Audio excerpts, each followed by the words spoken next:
Hello everyone, in this video we are going to study the very first chapter of class 8 NCERT science book, the crop production and management।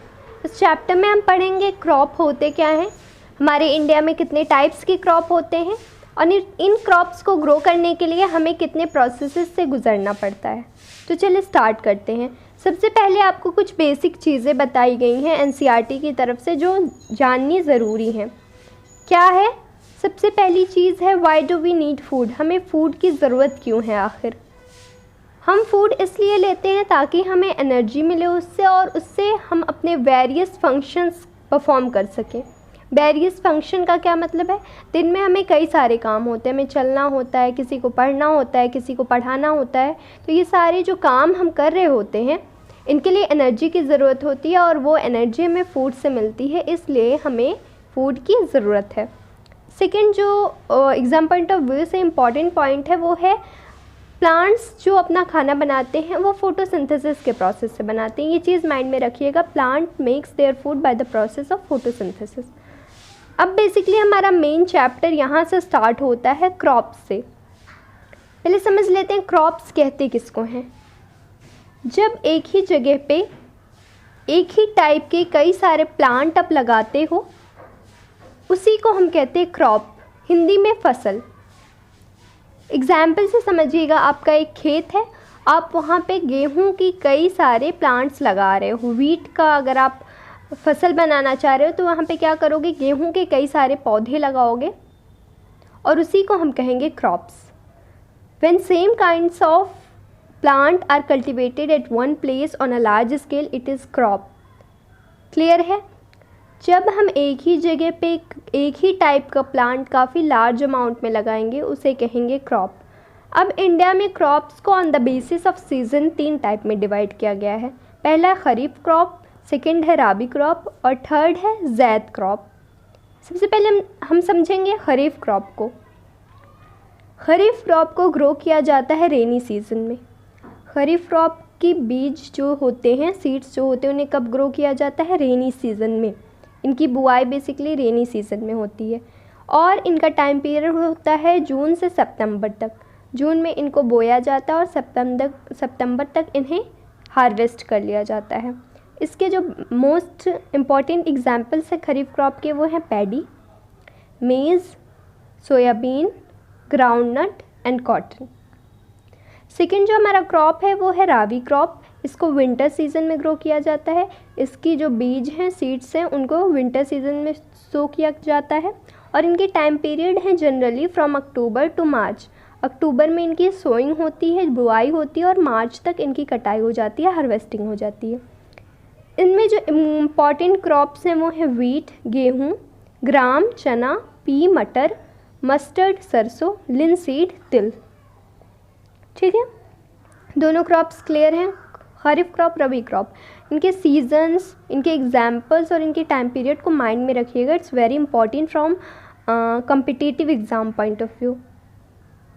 आगे बढ़ते हैं हम। आगे क्या है हमारा? ज़ैद क्रॉप है। ज़ैद क्रॉप के बारे में पढ़ेंगे हम। ज़ैद क्रॉप को ग्रो किया जाता है समर सीज़न में। इनके टाइम पीरियड जनरली कब से कब तक होते हैं? जून से जुलाई तक। और इनके जो एग्जाम्पल हैं वो हैं कुकुम्बर, खीरा, वाटरमेलन और मेलन जो हमारे खरबूज और तरबूज होते हैं। क्लियर है? यहाँ तक हमने क्रॉप पढ़ लिया, क्रॉप के टाइप्स पढ़ लिए। अब हम देखेंगे एग्रीकल्चरल प्रैक्टिसेस। एग्रीकल्चरल प्रैक्टिसेस किसे कहते हैं? एक बीज जब हम डालते हैं खेत में तो क्या ऐसा होता है कि हमने आज बीज डाल दिया और महीने 2 महीने बाद वो अनाज खुद ब खुद बन के हमारे घर पहुंच जाएगा? नहीं ना, हमें कई सारे काम करने पड़ते हैं। इरिगेशन करना पड़ता है, खाद डालना पड़ता है उनमें, उनकी कटाई करनी पड़ती है, उनमें से वीड्स निकालने पड़ते हैं। एक सीड को फसल बनाने तक के लिए, अनाज बनाने तक के लिए, ग्रेन बनाने तक के लिए हमें कई सारे प्रोसेसेस करने पड़ते हैं और उन्हीं प्रोसेसेस को हम कहेंगे एग्रीकल्चरल प्रैक्टिसेस। देखिएगा, फिर से सुनिए ध्यान से कि एक सीड को ग्रेन बनाने के लिए एक फार्मर को कई सारी एक्टिविटीज़ करनी पड़ती हैं, कई सारी प्रैक्टिसेस करनी पड़ती हैं, उन्हीं को हम कहेंगे एग्रीकल्चरल प्रैक्टिसेस। डेफिनेशन है, cultivation of crops involve several activities undertaken by farmer over a period of time, these are called agricultural practices. Clear? अब हम देखेंगे कुछ हमारी इम्पॉर्टेंट एग्रीकल्चरल प्रैक्टिसेस। सबसे पहले हम करते हैं प्रिपरेशन ऑफ सॉइल। किसी भी किसान को अगर फसल उगाना होगा, सबसे पहले वो अपने मिट्टी को चेक करेगा, उसको प्रिपेयर करेगा। तो जो फर्स्ट एंड बेसिक प्रोसेस होता है एग्रीकल्चरल प्रैक्टिसेस का, वो है प्रिपरेशन ऑफ सॉइल। सेकेंड है सोइंग। सोइंग हम बीज के बोने को कहते हैं, जो बुआई हम करते हैं उसे सोइंग कहते हैं। तो सेकेंड प्रोसेस हम क्या करेंगे, मिट्टी को प्रिपेयर करेंगे, उसके बाद उसमें बीज डालेंगे, फिर हम उसमें खाद डालेंगे। जब हमारा पौधा थोड़ा बहुत बड़ा हो जाएगा, बीज से पौधे निकल आएंगे, थोड़ा बहुत बड़ा होगा, उसमें हम मैन्योर और फर्टिलाइज़र डालेंगे। फिर हम इरिगेशन करते हैं, पानी डालते हैं अपने खेतों में, उन्हें वीड्स से बचाते हैं, उनकी कटाई करते हैं और उनको स्टोर करके रख देते हैं। ये सारे जो सातों प्रोसेसेस हैं, इन्हीं को कहते हैं हम एग्रीकल्चरल प्रैक्टिसेस। क्लियर है? अब एक एक करके हम डिटेल में पढ़ेंगे इन प्रोसेसेस को। चलिए स्टार्ट करते हैं। सबसे पहले हम देखेंगे preparation of soil. Preparation of soil क्या होती है? जो फर्स्ट एंड बेसिक स्टेप होता है किसी भी फसल को उगाने के लिए, वो है प्रिपरेशन ऑफ सॉइल। सबसे पहले किसान क्या करेगा, अगर उसको कोई भी अनाज उगाना हो, कोई भी फसल उगाना हो, तो वो क्या करेगा, अपने खेत में जाएगा, अपनी मिट्टी को सही करेगा। पहले मिट्टी को सही करना क्यों ज़रूरी है? देखें, अगर आपने ऐसी ज़मीनें देखी हों जिनका इस्तेमाल खेती के लिए नहीं किया जाता है, तो वो काफ़ी टाइट होते हैं,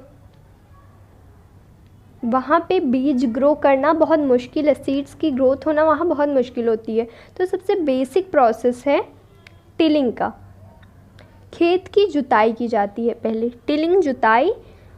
इसको एक और नाम से जाना जाता है प्लॉइंग। प्लॉइंग और टिलिंग कहते किसको है?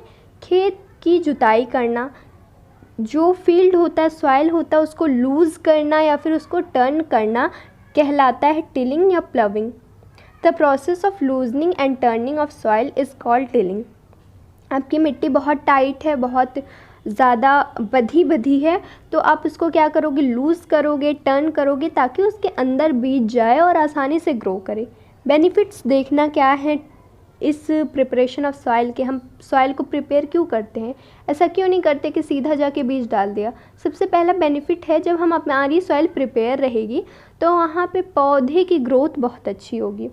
उनके रूट्स जो हैं, जड़ें अंदर ज़मीन तक जाएंगी और अच्छे से न्यूट्रिएंट्स ले पाएंगी। अगर आपकी सॉइल लूज़ है तो उनकी रूट्स जो है प्लांट के अच्छे से डीप में जाएंगे और वो न्यूट्रिएंट्स को एब्जॉर्ब कर लेंगे। सेकेंड जो बेनिफिट होता है प्रिपरेशन ऑफ सॉइल का, वो ये है कि जब आपकी मिट्टी लूज़ रहेगी तो वहाँ पे यूज़फुल माइक्रोब्स की ग्रोथ होगी। ऐसी इंसेक्ट्स या ऐसे माइक्रोब्स की ग्रोथ होगी जो कि आपके प्लांट के लिए यूज़फुल होते हैं। आपने अगर अर्थवार्म का नाम सुना हो, जिसको हिंदी में हम केचुआ कहते हैं, इससे फ्रेंड ऑफ फार्मर कहा जाता है, क्योंकि ये प्लांट के लिए बहुत ज़्यादा बेनिफिट होता है। अगर ये खेतों में चल रहा होता है तो उससे प्लांट को काफ़ी ज़्यादा बेनिफिट होता है। तो अर्थवार्म जैसे कीड़े आसानी से मिट्टी में इधर उधर चल सकते हैं, वहाँ पे उनकी ग्रोथ होती है, इसलिए मिट्टी को लूज़ करना इम्पॉर्टेंट है। सेकंड क्या देखा हमने, पहला क्या देखा था, रूट को डीप, जब सॉइल हमारी लूज़ रहेगी तो डीप जाएगा रूट। और सेकंड क्या है, अर्थवार्म जैसे कीड़े ग्रो कर जाएंगे। तीसरा जो फ़ायदा होता है प्रिपरेशन ऑफ सॉइल का, जो आपके न्यूट्रिएंट्स हैं नीचे अंदर ज़मीन में दब गए हैं, जब हम सॉइल को अपने टर्न करेंगे तो नीचे वाली चीज़ें ऊपर आएंगी और प्लांट को ज़्यादा से ज़्यादा न्यूट्रिएंट्स मिलेगा। ये तीनों बेनिफिट्स थे प्रिपरेशन ऑफ सॉइल के। हमने देख लिया, जुताई कर दी हमने अपने फील्ड की। जब हम टिलिंग कर देते हैं या प्लविंग कर देते हैं अपने खेतों की, उसके बाद हमारे खेतों में कुछ बड़े बड़े मिट्टी के टुकड़े रह जाते हैं।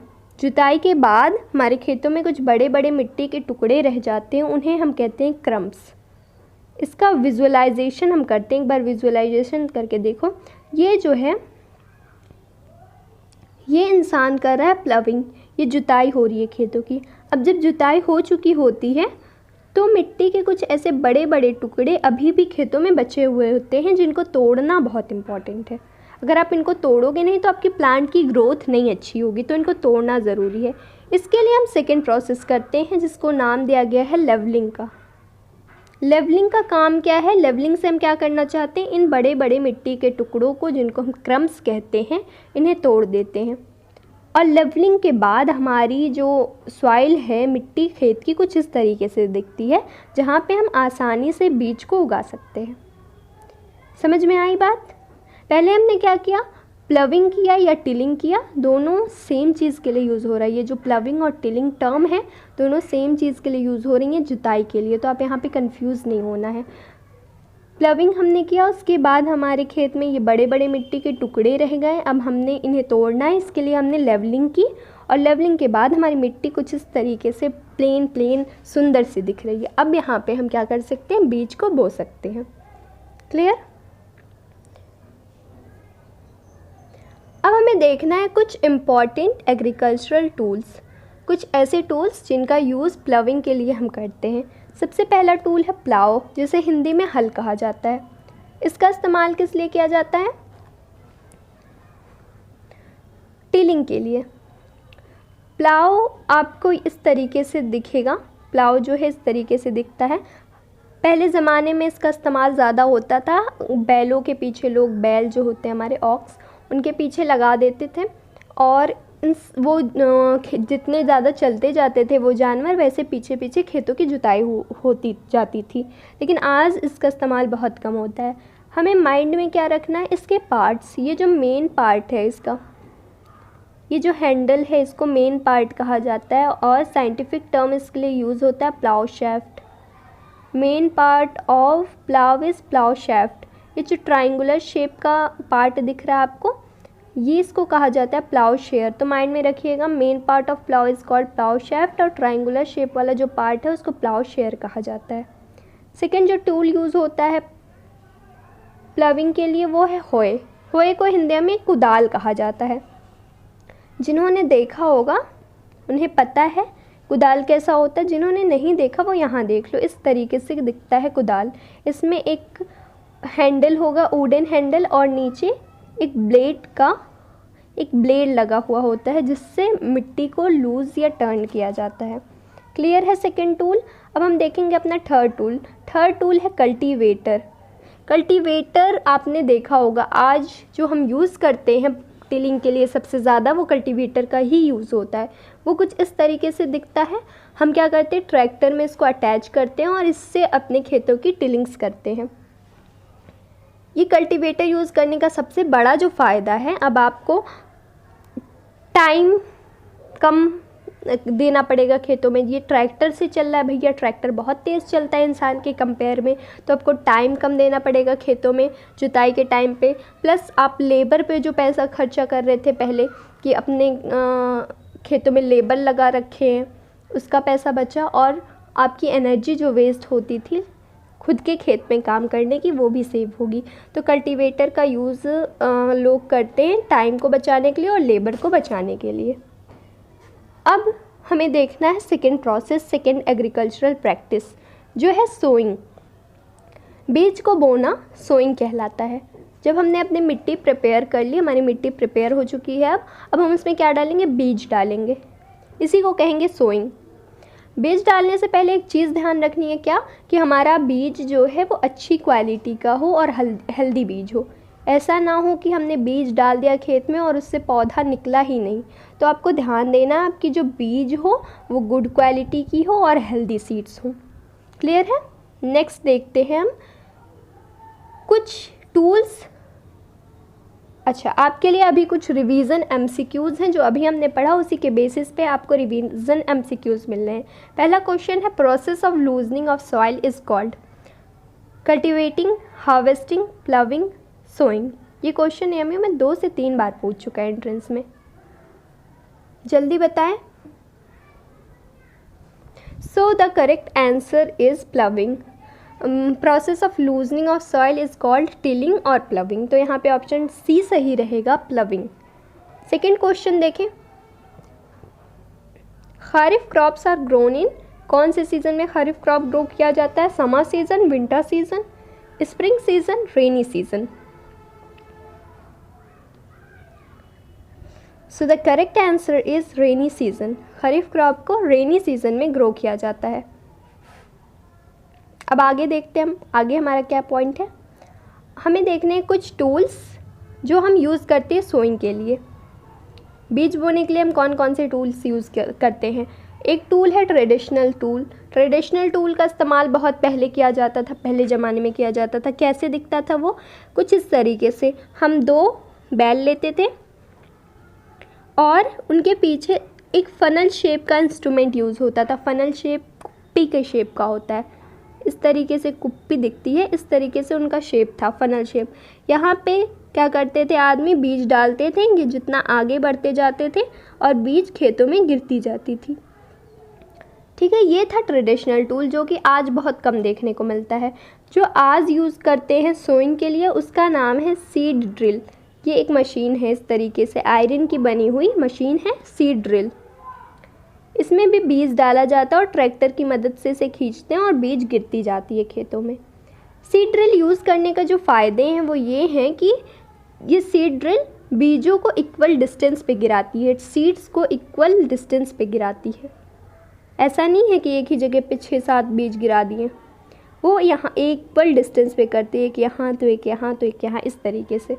और बीज को गिराने के बाद, सीड्स को गिराने के बाद ये हल्का सा उनके ऊपर सॉइल का लेयर भी चढ़ा देती है।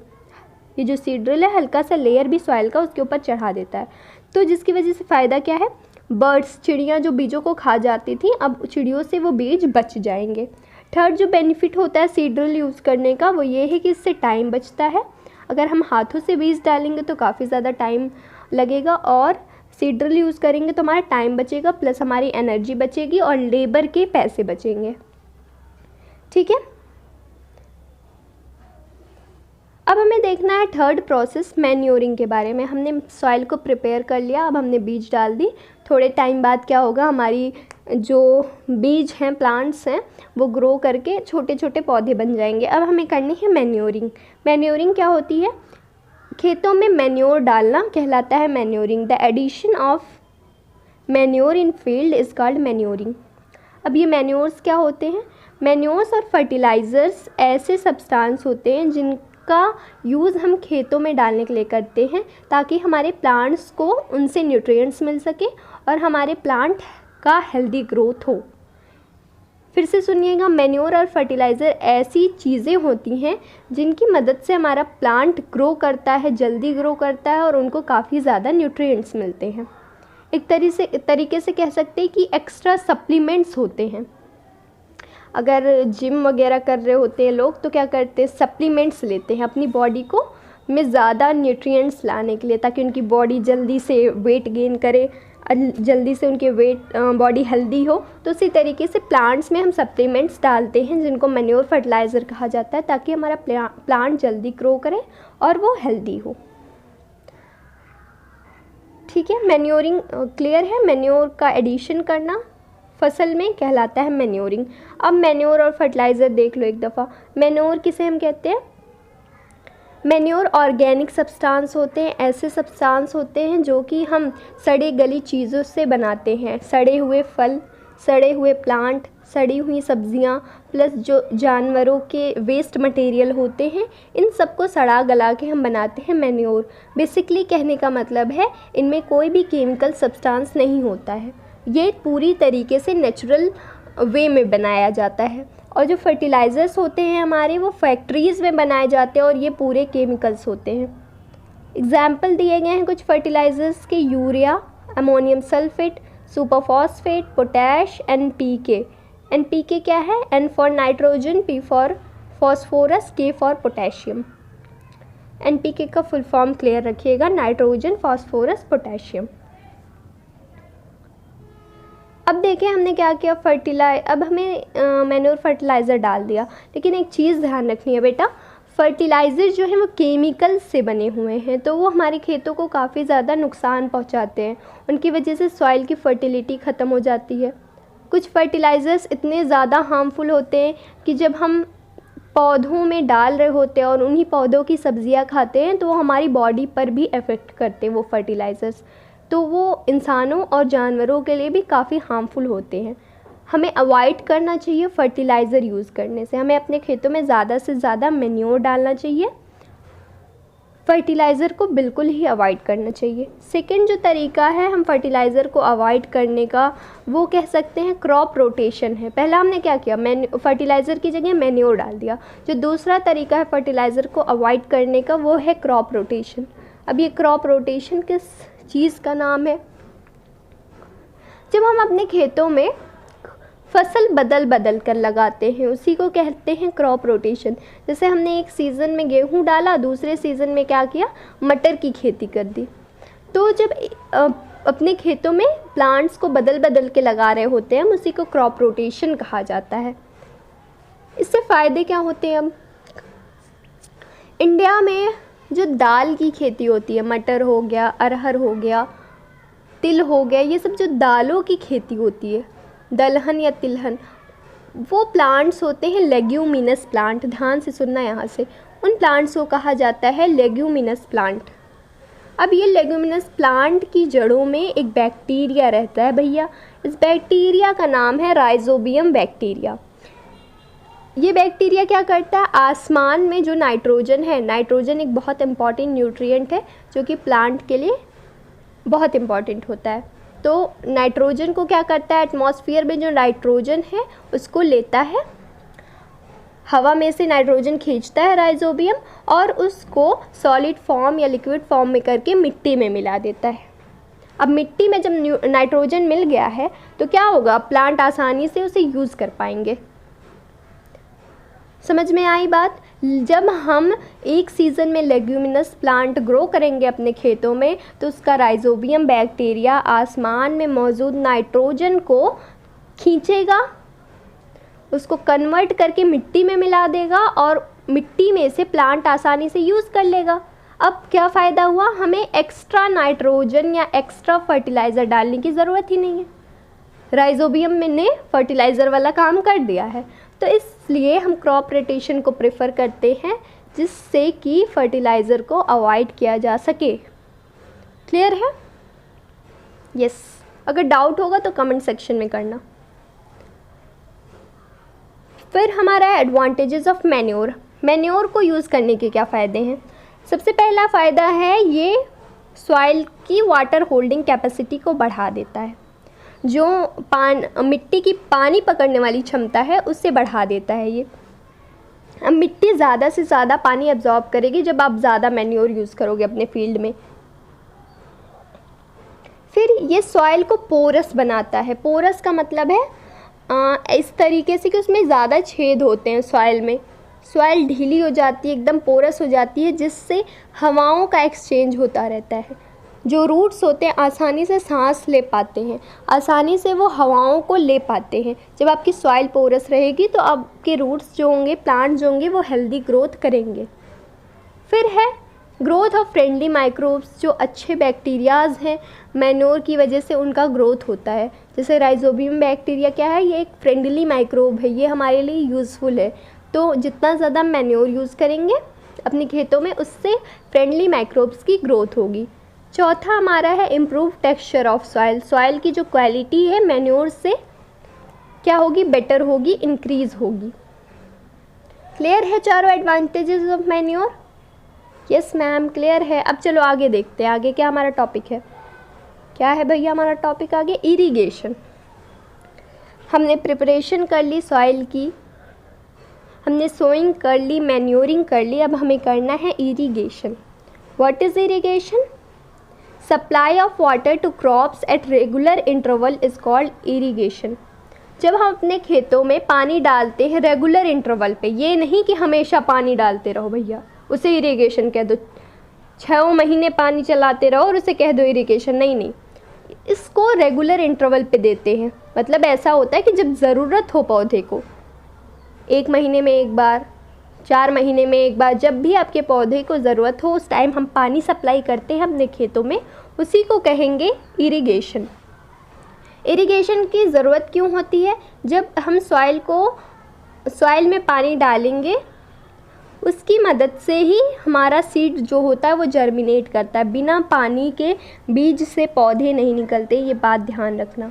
बिना पानी के बीज से पौधे नहीं निकलते, उसके लिए पानी की ज़रूरत होती है। तो सबसे पहला जो फ़ायदा होता है इरिगेशन का, हमारी सीड से पौधे निकलते हैं। सेकंड, ये प्लांट को हॉट एयर करंट या फ्रॉस्ट से बचाता है। अगर आपने कभी अपने घर पे पौधे लगा रखे हो, अगर कोई भी फ्लावरिंग प्लांट लगा रखा हो अपने घर पे और उसमें कुछ दिन पानी ना डालो, तो देखो जो गर्म हवाएं चल रही होती हैं, ठंडी हवाएं चल रही होती हैं, उसकी वजह से आपकी पत्तियां सिकुड़ना स्टार्ट हो जाएंगी, कर्ल करना स्टार्ट हो जाएंगी और गिरनी स्टार्ट हो जाएंगी लीव्स। पानी क्या करता है, जब हम डेली पानी डालेंगे, अच्छे से पानी डालेंगे अपने प्लांट्स में, तो वो पानी उन प्लांट्स को बचाएगा फ्रॉम हॉट एयर करंट, गर्म हवाओं से, और फ्रॉम फ्रोस्ट, जो ठंडी हवाएं या फिर बर्फ़बारी हो रही होती है, उनसे भी पानी सेव करता है। क्लियर है ये पॉइंट। थर्ड है, जब हम पानी डालेंगे अपने सॉइल्स में, खेतों में, तो उन्हीं पानी की हेल्प से जो सॉइल में न्यूट्रिएंट्स पाए जाते हैं वो प्लांट की बॉडी के अंदर जाते हैं। प्लांट क्या करता है, पानी पीता है, पानी खींचता है रूट की मदद से, और उसी पानी में न्यूट्रिएंट्स मिलके प्लांट के अंदर जा रहे होते हैं। समझ में आया। जो प्लांट है वो पानी पीता है, रूट से पानी लेता है और पूरी बॉडी में फैलाता है। तो रूट क्या करेगा, जब जो पानी एब्जॉर्ब कर रहा होगा, उन्हीं पानी में बाकी न्यूट्रिएंट्स जो मिट्टी में हैं वो घुल जाएंगे और वो प्लांट की बॉडी के अंदर जाएंगे। तो एक तरीके से हम कह सकते यही पानी एक ट्रांसपोर्टेशन सिस्टम है न्यूट्रिएंट्स का। प्लांट की बॉडी के अंदर न्यूट्रिएंट्स जो हैं इसी पानी के हेल्प से जाते हैं। फिर आपको एक जो MCQ पॉइंट ऑफ व्यू से इम्पॉर्टेंट है वो ये है कि प्लांट की बॉडी में नियरली 90% वाटर होता है। ये चीज़ ध्यान रखना। कितने परसेंट वाटर होता है प्लांट की बॉडी में? 90% वाटर। अब हमारा नेक्स्ट एक पॉइंट है सोर्सेज ऑफ इरिगेशन। इरिगेशन हम कहाँ कहाँ से कर सकते हैं? रिवर से कर सकते हैं, नदी से, वेल्स, कुएँ, ट्यूबवेल आपने देख रखी होगी, पॉन्ड्स, लेक्स, डैम्स और कैनाल्स। ये सारे जो है सोर्सेज ऑफ इरिगेशन है। यहाँ से आप इरिगेशन कर सकते हो। और सबसे बड़ा जो सोर्स है वो है रेन, बारिश से भी आपके फील्ड की इरिगेशन होती है। स्पेशली जो छोटे किसान होते हैं वो बारिश का ही वेट कर रहे होते हैं अपने खेतों की इरिगेशन के लिए। अब कुछ मेथड ऑफ इरिगेशन दिए गए हैं आपको। ट्रेडिशनल मेथड जो पहले ज़माने में यूज़ होते थे इरिगेशन के लिए मेथड, पहला है मोट और पुले सिस्टम।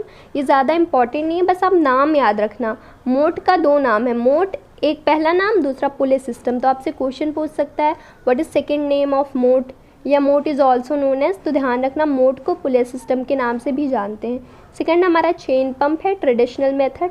फिर है ढेकली, फिर है राहत और लीवर सिस्टम। राहत और लीवर सिस्टम दोनों सेम चीज़ के नाम है। आगे देखते हैं आगे क्या है हमारा। आगे है मॉडर्न मेथड्स ऑफ इरिगेशन। हमने ट्रेडिशनल मेथड पढ़ लिए जो बहुत पहले यूज़ हुआ करते थे। आज यूज़ होते हैं मॉडर्न मेथड, जिसमें पहला आपका है स्प्रिंकलर सिस्टम। स्प्रिंकलर सिस्टम क्या होता है?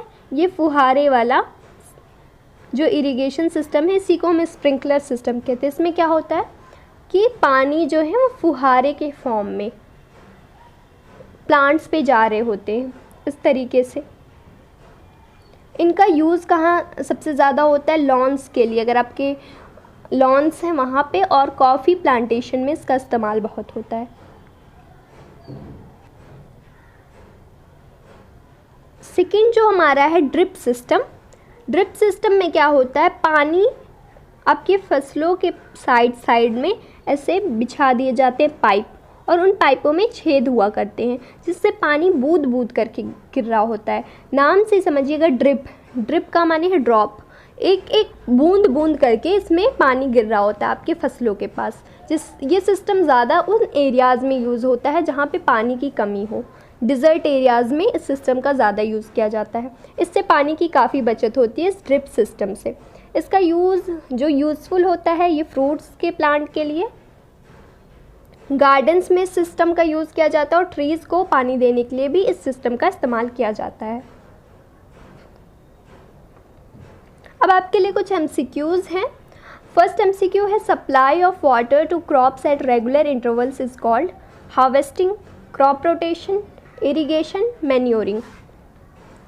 जल्दी बताएं, पढ़ा हुआ है? याद नहीं आ रहा? So the correct answer is irrigation. इसमें जो करेक्ट आंसर है वो है इरीगेशन। जब हम क्रॉप को रेगुलर इंटरवल पे पानी सप्लाई करते हैं उसके लिए टर्म यूज़ होता है इरीगेशन। सेकेंड क्वेश्चन देखिएगा, bacteria present in leguminous plant fixes nitrogen is, कौन सा बैक्टीरिया नाइट्रोजन फिक्स करता है? लैक्टोबैसिलस, राइजोबियम, सोजियम, बेसिलिया। सोचो सोचो। So the correct answer here is Rhizobium. Rhizobium जो बैक्टीरिया है वही नाइट्रोजन फिक्स करता है एटमॉस्फेयर का। आगे बढ़ें। अगर आपको वीडियो पसंद आ रहा हो तो please do like and subscribe, और आपको डिस्क्रिप्शन में लिंक मिलेगा प्लेलिस्ट का जहाँ पे आपको सारे साइंस के चैप्टर एक्सप्लेन किए गए हैं for Jamia and AMU entrance. So do watch that and please subscribe and share. चलें आगे बढ़ते हैं। आगे हमारा है वीडिंग।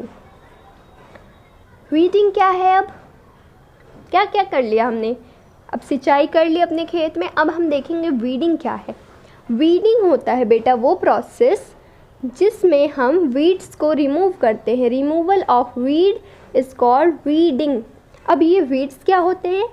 वीड्स ऐसे प्लांट्स होते हैं जो कि हमारे खेतों में उग जाते हैं और उनका कोई यूज़ नहीं होता है। बेसिकली हम कह सकते हैं फालतू पौधे जो हमारे फसलों के साथ उग जाते हैं। हमने गेहूं की खेती लगाई थी और बीच बीच में घास उगाई, तो वो घास हमारे लिए यूज़फुल है? नहीं यूज़फुल है।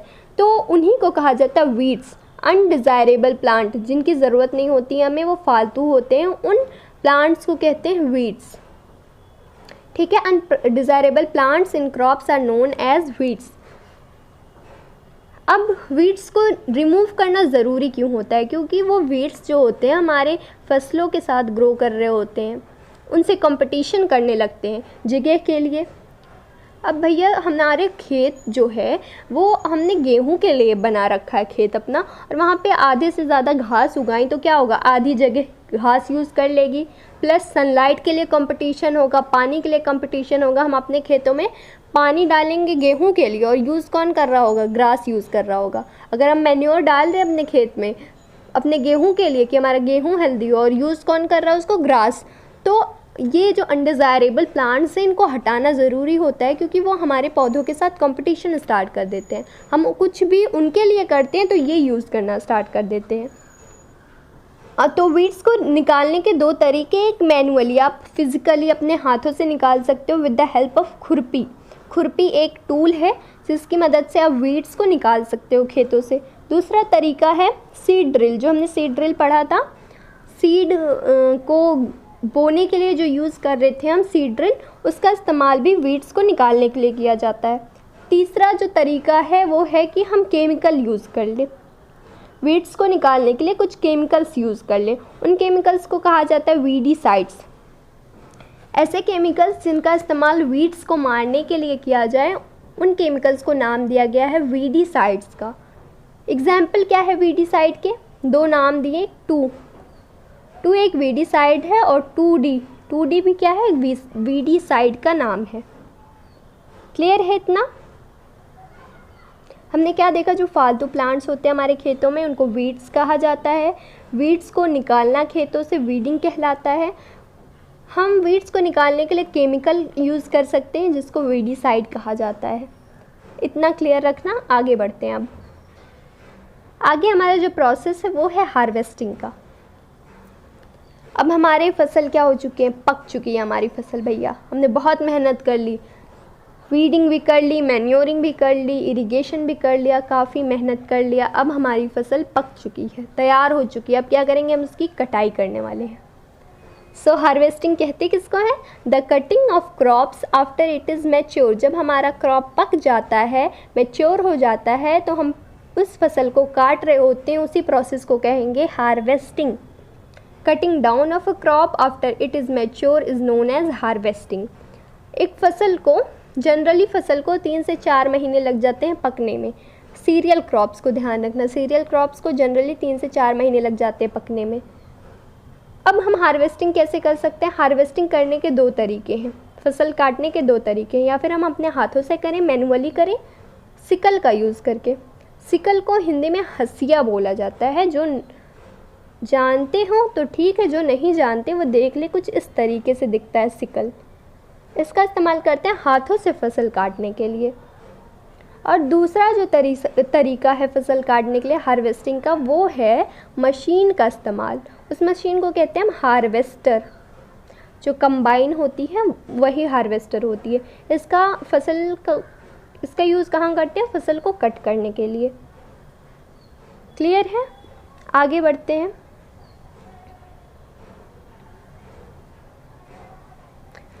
अब हमने फसल की कटाई भी कर ली, हमारा फसल कट चुका। अब हम क्या करेंगे? अपने अनाज को और उनमें जो घास फूस रहते हैं, घास फूस का मतलब है जैसे आपने गेहूं की कटाई की तो गेहूं के ऊपर का जो कवर होता है उसका तो यूज़ होता नहीं, उसी को हम कहते हैं कैफ। कैफ जो होता है वो गेहूं का कवर हो गया, धान का कवर हो गया, जिसको हमें हटाना पड़ता है अनाज से। सिर्फ हमें वो अनाज के दाने इस्तेमाल करने होते, बाकी जो चीज़ें उसकी डंठल, नीचे वाला जो उसका स्टेम था, डंठल था, गेहूं का जो कवर था, उन सबको फेंकना पड़ता है हमें। इसी प्रोसेस को कहते हैं थ्रेसिंग। क्या कहते हैं? जब हम अपने अनाज को कैफ से अलग करते हैं तो उसी प्रोसेस को कहा जाता है threshing. The process of separating grains from the chaff is known as threshing. Threshing दो तरीके से होती है, या फिर आप अपना मशीन से कराओ, मशीन का क्या नाम होता है? थ्रेसर। या फिर आप थ्रेसर से करवाओ थ्रेसिंग, या फिर आप खुद से हाथ से करो। इस तरीके से हाथ से किया जाता है। अब क्या करोगे? अनाज को लोगे, हवा में ऐसे गिराओगे और जो फालतू की चीज़ें होंगी, कवर होंगे, स्टेम होंगे, वो सारे उड़ जाते हैं और सिर्फ आपका अनाज नीचे रह जाता है। जब आप हाथों से करते हो तो इस प्रोसेस को विनोइंग कहा जाता है। समझिएगा, जब सेपरेट किया जाता है ग्रेन्स को कैफ से, उस प्रोसेस को थ्रेसिंग कहेंगे। ये मशीन से होता है, मशीन का नाम है थ्रेसर। जो आज की कंबाइन होती है ना, आपकी कंबाइन, अगर आपने सुना हो नाम, तो कंबाइन में हार्वेस्टर भी होता है और थ्रेसर भी होता है, इसलिए इसको कंबाइन नाम दिया गया है, क्योंकि इसमें दो चीज़ें हैं, हार्वेस्टर भी है, थ्रेसर भी है। अगर आप हाथों से ग्रेन को, अनाज को कैफ से अलग कर रहे होते तो उस प्रोसेस को विनोइंग कहते हैं। ये एयर की मदद से किया जाता है, विनोइंग। क्लियर है इतना? अब हम देखेंगे कुछ इंपॉर्टेंट फेस्टिवल्स जो कि हार्वेस्टिंग सीजन से रिलेटेड हैं। बहुत सारी जगहें हैं इंडिया में, जब फसल कटता है तो लोग खुशी मनाते हैं कि हमारी फसल कट गई, फ्री होते हैं किसान, तो खुशी मनाते हैं। उसी से रिलेटेड कुछ फेस्टिवल्स इंडिया में सेलिब्रेट किए जाते हैं, जो कि है पोंगल। पोंगल एक हार्वेस्टिंग से रिलेटेड फेस्टिवल है। बैसाखी, होली, दिवाली, बिहू, ये जो पांचों फेस्टिवल्स हैं ये हार्वेस्टिंग सीजन से रिलेटेड हैं, इनको माइंड में रखिएगा। अब आगे देखते हैं हम। आगे हमारा लास्ट जो प्रोसेस बचा हुआ है, फसल की कटाई कर दी हमने, थ्रेसिंग भी कर दी, अनाज अलग हो चुके हैं मेरे। अब क्या करेंगे? हम अनाज को स्टोर करेंगे, कहीं संभाल के रखेंगे। ऐसा तो नहीं है ना कि हमने अनाज पा लिया, अब अनाज को रोड पे फेंक देंगे या घर के बाहर फेंक देंगे, भैया तुम भीगो बारिश में, नहाओ बढ़िया से। ऐसा तो नहीं करते हम, उसको सेव करके रखते हैं, अच्छे से स्टोर करके रखते हैं। उसी प्रोसेस को कहेंगे स्टोरेज। स्टोरेज करना क्यों ज़रूरी है? कीड़े मकोड़े से बचाने के लिए। इंसेक्ट और पेस्ट जो है हमारे अनाजों को खाना स्टार्ट कर देंगे, उनसे बचाने के लिए। हमारे अनाज में फंगस लगना स्टार्ट हो जाएंगे अगर हमने ऐसे ही रख दिया खुले में और उनमें पानी की बूंदें गई या थोड़ा नमी पाया, मॉइस्चर पाएगा, तो क्या होगा? फंगस लगने स्टार्ट हो जाएंगे और हमारे अनाज ख़राब हो जाएंगे। तो उसको अच्छे से बढ़िया से स्टोर करना बहुत ज़रूरी होता है। जो छोटे किसान होते हैं, छोटे नहीं मतलब नॉर्मल किसान जो होते हैं, वो अपने अनाजों को या फिर बैग में स्टोर करते हैं। बैग का मतलब है बोरी, देसी भाषा में बोरी कहते हैं उसको, या फिर मेटेलिक बिन। मेटेलिक बिन क्या होता है? ये एक स्टोरेज का सामान होता है जो कि मेटल से बना हुआ होता है, टिन से या किसी टिन से बेसिकली ये बना हुआ होता है। वहाँ पे भी अनाज रखा जाता है घरों में। और जो बहुत ज़्यादा अमाउंट में अनाज होते हैं, लार्ज स्केल अमाउंट के जो अनाज होते हैं, उनको गोडाउन में सेव किया जाता है, सिलोज में या ग्रैनरीज में। जो बहुत ज़्यादा अमाउंट के अनाज होते हैं, जो गवर्नमेंट यूज़ कर रही होती है या बड़े बड़े फैक्ट्रीज़ में यूज़ होने वाले अनाज है उनको सिलोज़ या ग्रैनरीज़ में स्टोर किया जाता है। ये टर्म याद रखना। लार्ज स्केल ग्रेन्स कहाँ स्टोर किया जाता है? सिलोज़ और ग्रैनरीज़ में। अब घरों में देखो, घरों में जब किसान स्टोर करता है अनाज तो उसमें बेसिकली ज़्यादातर नीम के पत्ते डाल देता है ताकि उसमें कीड़े ना लगे। नीम के लीव्स यूज़ किए जाते हैं कीड़ों से बचाने के लिए अनाज को। और जब के गोडाउन्स होते हैं, बड़े बड़े जो सिलोज़ और गोडाउन्स होते हैं, वहाँ पे जब अनाज को स्टोर किया जाता है तो वहाँ पे केमिकल्स का यूज़ ज़्यादातर किया जाता है। ये था हमारा पूरा चैप्टर एग्रीकल्चरल प्रैक्टिसेस के ऊपर।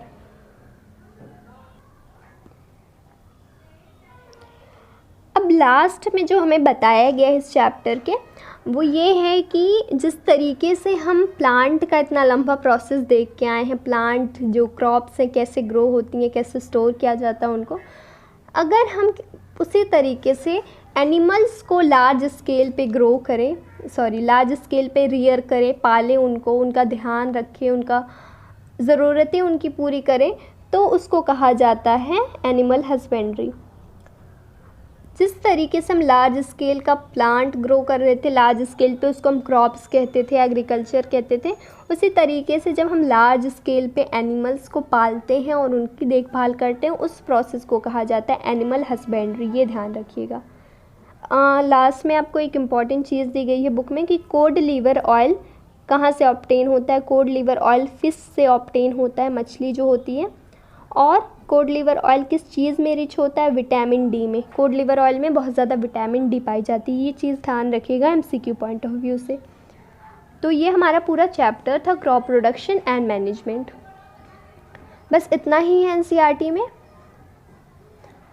इस वीडियो को देखने के बाद आप इम्पॉर्टेंट क्वेश्चंस देखना, आपको प्लेलिस्ट मिल जाएगी। आप प्लेलिस्ट में जब जाओगे, डिस्क्रिप्शन में लिंक होगी प्लेलिस्ट के, वहाँ पे जाओगे, वहाँ इंपॉर्टेंट क्वेश्चंस मिलेंगे सारे चैप्टर्स के, वो एक बार ज़रूर देख लीजिएगा कॉन्सेप्ट क्लियर करने के बाद। सो आज के लिए इतना ही। Guys do like and subscribe. Thank you for today.